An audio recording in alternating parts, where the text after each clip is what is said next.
Welcome friends, the UPSC has come out with the exam date of DRDO Store Officer exam.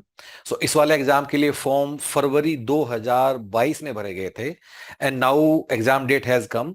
The exam is on 1st of April 2023. 1 April 2023 का exam है store officer DRDO के लिए. So now that around 30 days are left, so let us discuss कि हम last के एक महीने में हम लोग इस वाले एग्जाम के लिए हम लोग क्या कर सकते हैं, how best we can prepare. उसके अलावा will also look at that जो प्रीवियस पेपर्स हैं डीआरडीओ के, तो उनसे हम लोग क्या सीख सकते हैं. प्रीवियस पेपर्स में what has been the trend, कहाँ से ज्यादा सवाल आते हैं, कहाँ से कम आते हैं. विल आल्सो लुक एट कि सिलेबस में जो डिफरेंट कीवर्ड्स हैं उसका क्या मतलब है, what is the boundary of syllabus, और उसमें हमें क्या क्या इंक्लूड करना चाहिए और क्या क्या हम उसमें से छोड़ सकते हैं. So guys let's get started कि अब लास्ट के एक महीने में हम लोग store officer DRDO which will be conducted by UPSC on 1st of April 2023, इस वाले एग्जाम के लिए हम लोग क्या कर सकते हैं. So that is going to be agenda for today. Okay. So guys, first thing first, the syllabus. So this is the syllabus which has been prescribed by UPSC. So ये वही syllabus है जो पिछले DRDO के पेपरों में भी आया है. So broadly, syllabus can be divided into 6 categories. One is English, second is current events, third is your aptitude and reasoning, number 4 is your polity, number 5 is metal management, and number 6 is GFR. So broadly पूरे syllabus को तुम 6 keywords में तुम इसको divide कर सकते हो. और अब एक एक कीवर्ड के अंदर हम लोग देख लेते हैं कि हमें क्या करना है. सो गाइस, इससे पहले जो स्टोर ऑफिसर का पेपर वो कब कब हुआ है. सो इससे पहले for DRDO UPSC did it in 2018. उससे पहले डीआरडीओ के लिए 2016, और यूपीएससी ने GSI geological survey of India के लिए भी एक बार पेपर किया था 2018 में. So there has been 3 papers which has happened in previous years. और लेकिन उसके अलावा जो अपने सिलेबस के कीवर्ड्स हैं they are also found in other recruitment exams of UPSC like admin officer, ALC, APFC, manager, CSD and so on. So you can also look at those papers to understand कि उस keyword में उस वाले paper में क्या सवाल आए. For example आपके सिलेबस में कीवर्ड है Indian union. So to understand कि इंडियन यूनियन की बाउंड्री के अंदर क्या क्या आता है, we can also look at other exam जहां इंडियन यूनियन कीवर्ड है to understand what is included in that. Okay, so before I go into the syllabus keyword by keyword, let us look at the weightage of topics in previous exams. So as I told you, DRDO इससे पहले हुआ है 2016 में, फिर DRDO 2018 में, और GSI के लिए भी हुआ है 2018 में.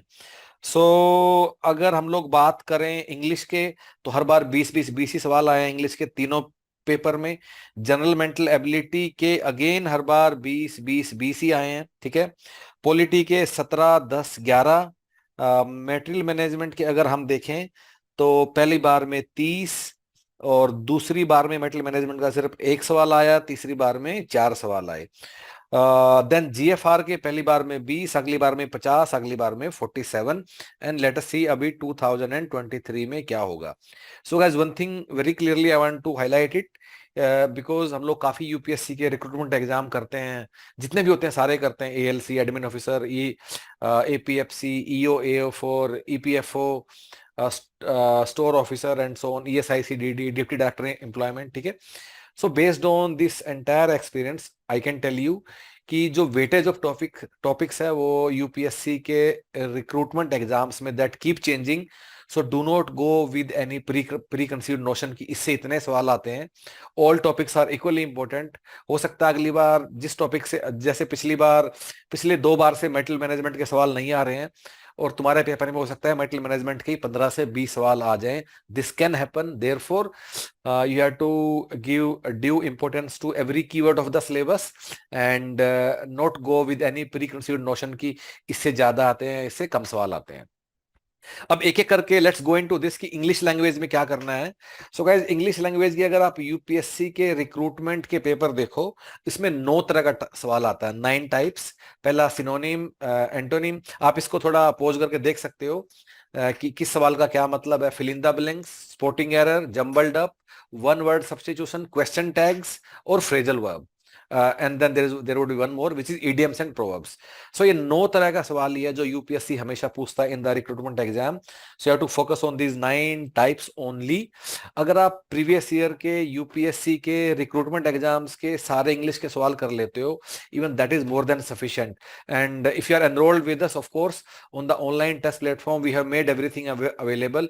वहां जाके आप टॉपिक वाइज इन 9 टाइप्स की प्रैक्टिस कर सकते हो and you can be confident about the English section. So English में ये 9 तरह का सवाल हमें तैयार करना है। आगे बढ़ते हैं, let's come to the second topic, metal management. So guys, metal management का बड़ा ही वास्ट स्कोप है जिसमें ऑपरेशंस मैनेजमेंट भी आता है, कुछ बाकी चीजें भी आती हैं, फोरकास्टिंग वगैरह, ठीक है। So these are the broad keywords की जहां से हमारा सवाल आता है, आप इसको देख सकते हो एक बार मोटा मोटा।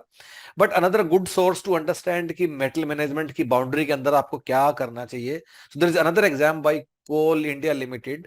सो जो कोल इंडिया लिमिटेड का एक डिफाइंड सिलेबस है on the metal management, so that can also give us the very good indication कि मेटल मैनेजमेंट के अंदर हमें क्या क्या चीजें पढ़ाई करनी है। कंसिडरिंग द फैक्ट कि मेटल मैनेजमेंट के सिग्निफिकेंट सवाल सिर्फ एक ही बार आए हैं, एक ही पेपर में आए हैं अभी तक बाय द यूपीएससी, तो it becomes difficult to draw a boundary. जैसे ये 30 सवाल आए थे 2016 डीआरडीओ में, बाकी जो 2 पेपर हमारे पास अवेलेबल हैं उनमें मेटल मैनेजमेंट के काफी कम सवाल आए हैं। तो सिर्फ एक पेपर से पूरे सिलेबस का बाउंड्री बनाना थोड़ा कठिन है। इसलिए बट आई एडवाइज कि जो कोल इंडिया का पेपर हुआ था मेटल मैनेजमेंट का, उसका जो सिलेबस है that can give you a very good overview कि मेटल मैनेजमेंट के अंदर आपको क्या क्या करना चाहिए। कोल इंडिया का सिलेबस मैं आपको दिखा देता हूं कि what can be part of metal management, and this is the syllabus which was prescribed by the Coal India, and this will give you very good idea कि आपको क्या करना चाहिए। इसमें जो 4th पार्ट है कंप्यूटर अवेयरनेस, वो आप छोड़ सकते हो, लेकिन जो 1 2 3 में लिखा है कोल इंडिया के सिलेबस में, that is very closely related. और जो यूपीएससी के पिछले एग्जाम में जितने भी सवाल आए हैं वो भी इसी के अंदर ही आ जाते हैं। So this is larger subset which will cover almost everything which you can expect in the topic of materials management. So guys, आगे बढ़ते हैं, let's look at the third keyword which is general mental ability. So general mental ability का syllabus मैं आपके सामने बना देता हूं। These are quants topics and these are the reasoning topics जो आपको करने हैं for the general mental ability. So general mental ability के लिए बेस्ट प्रैक्टिस क्या है कि जो यूपीएससी के बाकी रिक्रूटमेंट एग्जाम्स के सवाल हैं, जैसे कि मैंने नाम लिया, ALC, APFC, admin officer, store officer, ESIC, DD, EPFO, उनके आप सारे सवाल कर लीजिए। और जो यूपीएससी का सीसेट एग्जाम होता है उसमें भी जो एप्टीट्यूड और रीजनिंग के सवाल हैं उसका लेवल भी बिल्कुल सेम होता है। इनफैक्ट यूपीएससी में एक ही टीम है जो सारे एग्जाम्स के सवाल बनाती है। सो अगर आप इन सारे सवालों का कॉम्बिनेशन देखो तो अराउंड 2000 सवाल बनते हैं जो आज तक आए हैं पिछले 10-12 साल में, थ्रू ऑल दीज एग्जाम जिसके मैंने नाम लिया है, for general mental ability and reasoning, numerical ability and reasoning. अगर आप ये 2000 सवाल कर लोगे, इससे बाहर कुछ आपको यूपीएससी के पेपर में hardly you will find anything, and this will give you very good coverage about general mental ability. बाकी टॉपिक्स के नाम एक एक करके मैंने यहाँ लिख दिए, you can go through them. अब इंडियन यूनियन, सो पहली बात तो इंडियन यूनियन का मतलब क्या है? इंडियन यूनियन का मतलब है Indian polity and something something. अब वो समथिंग समथिंग समथिंग क्या, मैं आपको बता देता हूं। सो इंडियन यूनियन में जब यूपीएससी सवाल पूछता है तो उसमें जो हमारे कॉन्स्टिट्यूशन में लिखा है, उसके बाद जो इवेंट्स हैं जो 1947 या उसके बाद हुए regarding framing of constitution and everything, then historic background like 1830 में चार्टर एक्ट और वो सब चीजें आई थी, सो पूरा historic background but related to constitution only. Then जो इंडिपेंडेंस के बाद कुछ इवेंट्स है like economic planning, reorganisation of states, so this everything is part of Indian union. So Indian union is Indian polity plus something something, जो plus something something अब मैंने आपको बता दिया, but primarily Indian union 70% is Indian constitution only, और 30% में बाकी चीजें कि 47 के आसपास क्या हुआ, पहले क्या हुआ, 1813 act, 1833 act and so on, और इंडिपेंडेंस के बाद के भी कुछ कुछ events. So these become part of Indian union. Let's come to current affairs now. Current affair is quite factual in nature, और आपको सिविल सर्विसेज की तरह उसका इंप्लीकेशन वो सब नहीं देखना है, बस फैक्चुअल इंफॉर्मेशन आपको देखनी है। अब एक इंपॉर्टेंट बात आती है, करंट अफेयर कब से कब तक का पढ़ना है। So usually UPSC recruitment exam के लिए हम क्या सजेस्ट करते हैं कि एग्जाम से अप्रोक्सीमेटली 1.25 से 1.5 साल पहले तक का आप करंट अफेयर कर लीजिए। सो आपका पेपर है 1 अप्रैल 2023। सो आपको सलाह ये है कि आप जो जनवरी 2022 से लेके और फैब 23 तक का आप करंट अफेयर कर लीजिए। बट ऑफ कोर्स एक चीज और भी ध्यान रखनी है, इसमें कुछ चीजें इवेंट होंगी, लाइक कुछ इवेंट्स रिपीट होंगे, जैसे कि एक बजट फरवरी 22 में आया होगा, उसके बाद एक बजट फरवरी 23 में भी आ गया होगा। सो जो जो चीजें रिपीट हो चुकी हैं इन इन दिस एंटायर विंडो, उसमें लेटेस्ट वाला कर लीजिए, आपको फरवरी 22 का बजट या करने की नीड नहीं है। अब फरवरी 23 वाला जो लेटेस्ट वाला है वही आप बजट आप उसको देख लीजिएगा।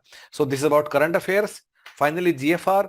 GFR is a standard document, उसमें कुछ यहाँ वहाँ दिमाग नहीं लगाना है, पहली लाइन से आखिरी लाइन तक याद कर लेनी है। हम लोगों ने जो बुकलेट दिया वो काफी स्टैंडर्डाइज है, काफी टू द पॉइंट है, उसको भी आप रेफर कर सकते हो, उसमें काफी सिंप्लीफाइड लैंग्वेज भी है कि जीएफआर से क्या क्या सवाल बन सकता है। जीएफआर में जो अपेंडिक्स है, जो उसके बाद जो चीजें हैं, उनको भी एक बार अच्छे से आप देख लीजिएगा, ठीक है।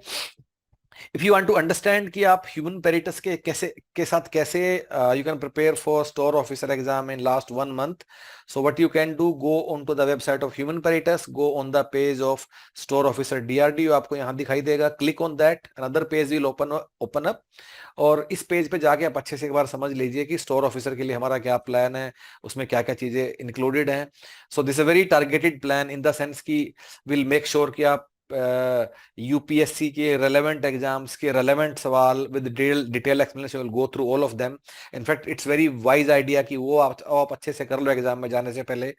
आप जो प्रिंटेड बुकलेट्स हैं उनके सैंपल भी देख सकते हो कि कैसे हमने बनाया है, उसमें क्या क्या इंक्लूड किया है, क्या क्या इंक्लूड नहीं किया है। इंडेक्स पेज पूरा दिखेगा, you will also get to see the complete list of topics which we have included in any booklet by looking at the index page.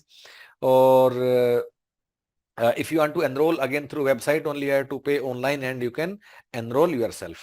If there is any doubt, so there is a link given in description below. That link will connect you with our team directly via WhatsApp. Click on that link, get connected, and do let us know whatever you feel like. So exam is on 1st of April 2023, and so अगर आप इन चीजों का ध्यान रखोगे, we have made things very specific, very concise, but whatever we have advised you, this is based on lot of research of previous 3 papers of UPSC, which are also available on UPSC website, आप खुद से भी देख सकते हो। And with that note, all the best guys. If there is anything, get back to us.